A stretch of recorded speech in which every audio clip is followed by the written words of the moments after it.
West Virginia's mounds are hiding secrets about giants that will blow your mind. Let's dive into the enigmatic world of West Virginia's ancient mounds, where legends of giants come to life and curious cryptids thrive.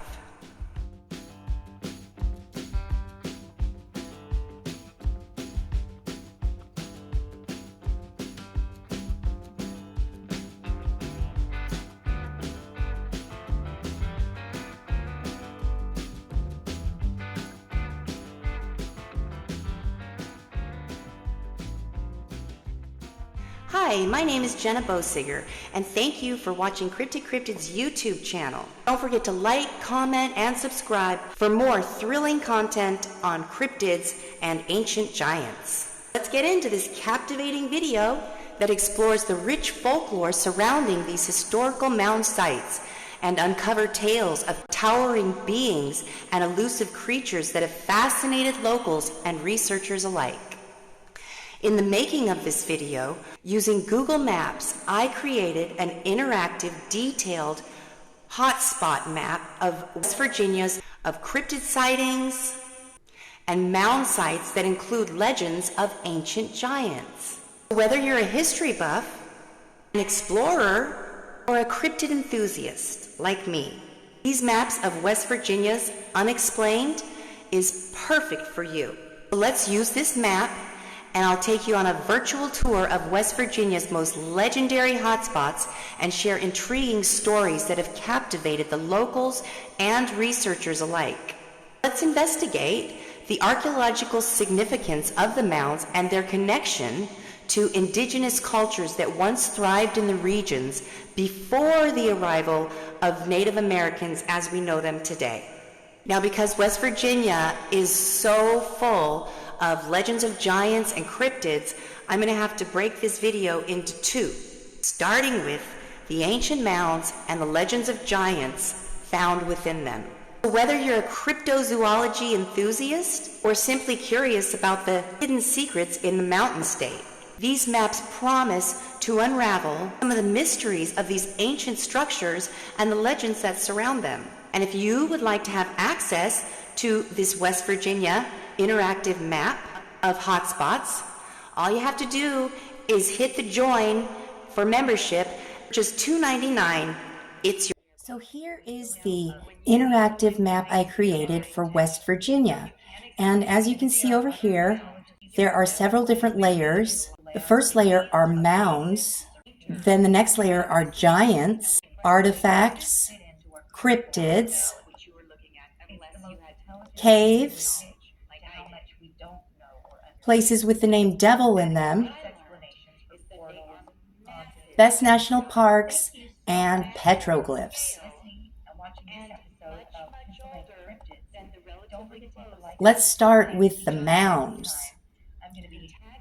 The biggest mound in all of West Virginia is Grave Creek Mound, and that's located in Moundsville. So let's see what's going on in Moundsville, West Virginia, because there's a lot going on there. And as you zoom in, you can see it's along the Ohio River, and the Ohio River is notorious for mound builders. But this is on the opposite side of the Ohio River in West Virginia. And here is the amazing Grave Creek Mound historical site. It's a prehistoric burial mound. Isn't that amazing? It's very unfortunate. The jail, there's houses. Could you imagine living right here? Who lives here? I wish I did, but at the same time, I wish nobody did. There needs to be more space around this mound, but there isn't.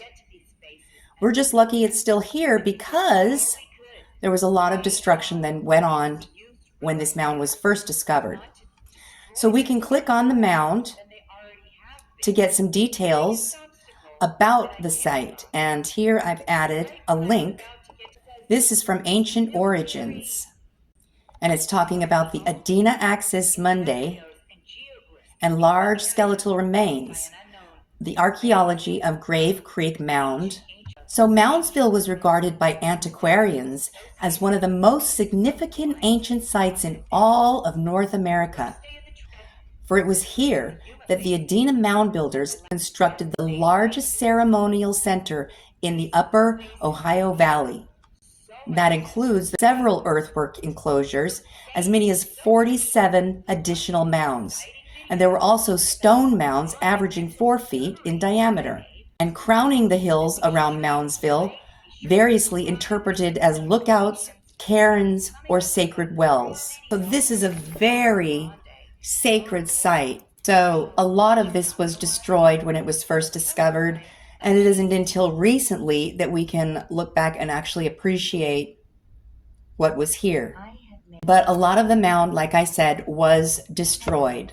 The Grave Creek Mound is a massive structure between 62 and 65 feet high and approximately 240 feet in diameter, with a flat top 60 feet in diameter.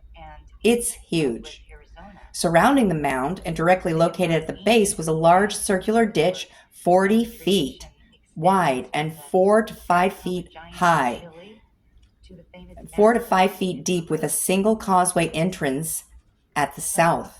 I have found that giants have been found in all of the mounds in West Virginia. Not only that, there's also newspaper articles of giants being found, but they're always associated with the mounds. The South Charleston Mound in West Virginia comes with an article that says, "In Charleston, 2 human skeletons found. News has just been received from Winfield, Putnam County, of the strange discovery of 2 human skeletons lying on a floating cake of Lee in the Kanawha River near Red House Shoals on Sunday. The skeletons were in a good state of preservation and were evidently the frames of large men. Some fragments of clothing surrounded the bones, but nothing to indicate any degree of identity of the discovered or the locality from whence they floated on the Lee." In this interactive map, if you just want to compare mound sites with the giants, you can actually go in and turn off all the other layers so that you could just compare the 2 that you want to, or however many you want to. There is a definite correlation between giants and mounds, especially in West Virginia. And a lot of these mounds I wasn't able to document because they've been destroyed. So let's just skip down to the giants. Morgansville. It says, "Giant skeletons found in mound in West Virginia, Salem, West Virginia.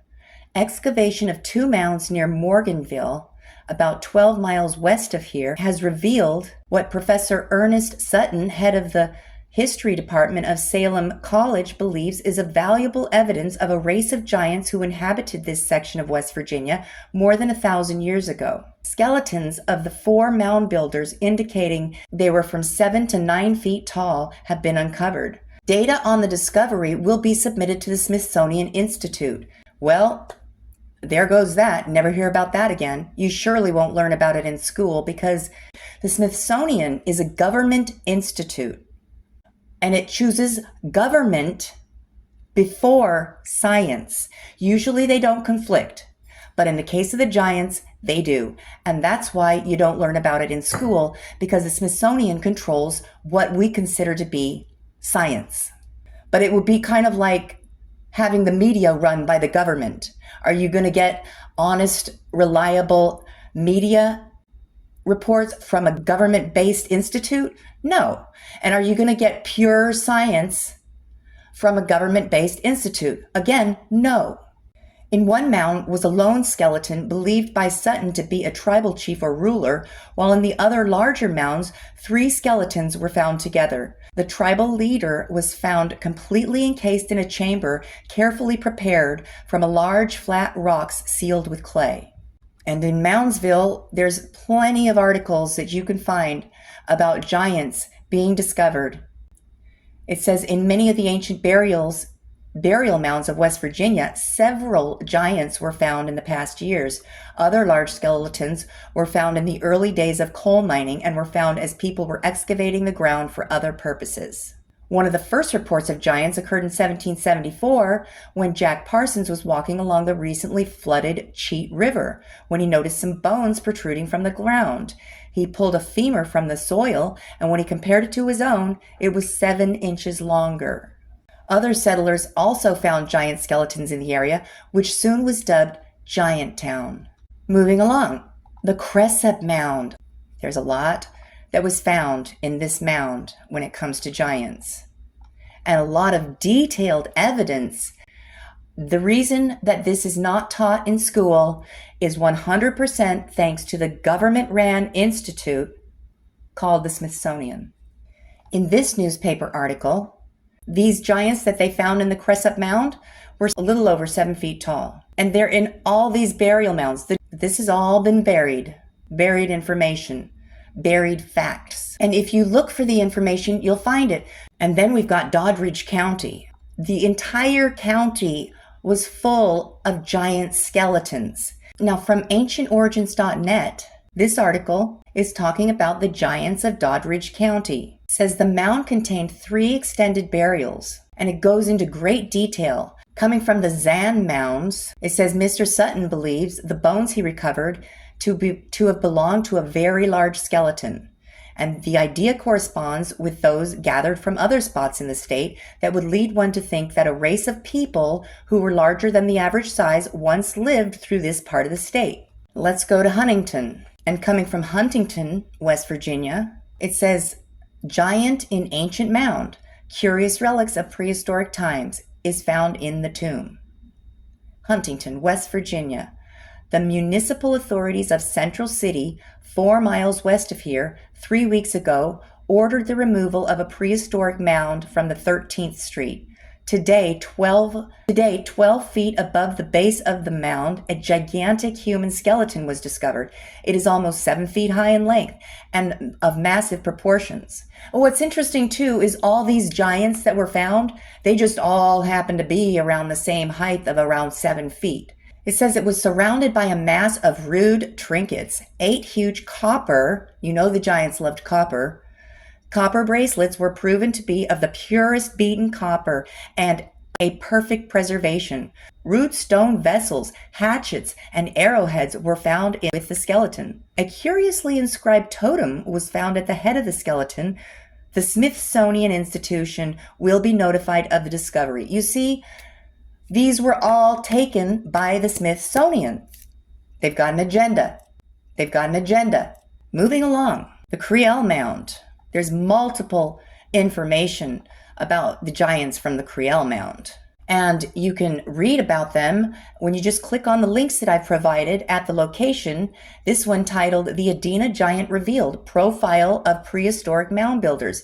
This one from ancientorigins.net. Logan, West Virginia. 14 human skeletons were unearthed here Wednesday while a new street was being excavated. The skeletons are those of giants. Feeling. Now, this is very interesting because they're talking about giants of horned skeletons. So, look at where this is located too. Right on the border of Pennsylvania. Guess where the other horned giant skeletons were found? Pennsylvania, Indiana, New York. This is not a one-off. Here's what the article says. Giant skeletons found in mound in West Virginia. Again, found in the mounds. The mound builders were giants. Again, all the data, all the bones, all the skeletons, everything that proves giants were living in North America were given freely to the Smithsonian. Not only did the Smithsonian go out and take them, but they were also shipped to them. This one, White Day Creek, there's an article and it says in 1882, West Virginia, in Brewersville, the remains of a giant human in a sitting position with artifacts of stone and flint were discovered near White Day Creek, Kanawha County. Full of giants. The entire county. And I've got a few different links here, but there's more than just a few links that you can find. It says in 1884, West Virginia, Kanawha County, a skeleton 7 feet 6 inches long was found in a massive stone structure that was likened to a temple chamber within a mound. Lincoln County. I've got this image that's titled Giant Human Nephilim Skull, West Virginia, Lincoln County. This is a depiction of the skulls in comparison with a human skull. Marion County. All skeletons reported found in Marion County, West Virginia. It says in 1850, while excavating a root cellar in Palestine, workers uncovered 2 very large human skeletons. Measuring the bones, people were amazed to find the entombed humans had been more than 7 feet tall. You think everyone just guessed 7 feet tall? There's so much information about these giants that are all similar in description, but the problem is no one's looking. Rivesville, 1875, West Virginia, Rivesville. Workmen constructing a bridge near the mouth of Paw Paw Creek uncovered 3 giants with strands of reddish hair clinging to the skulls. The skeletons had supported people approximately 8 feet tall. Be sure to subscribe for more intriguing content about cryptids and the unexplained. And until next time, bye!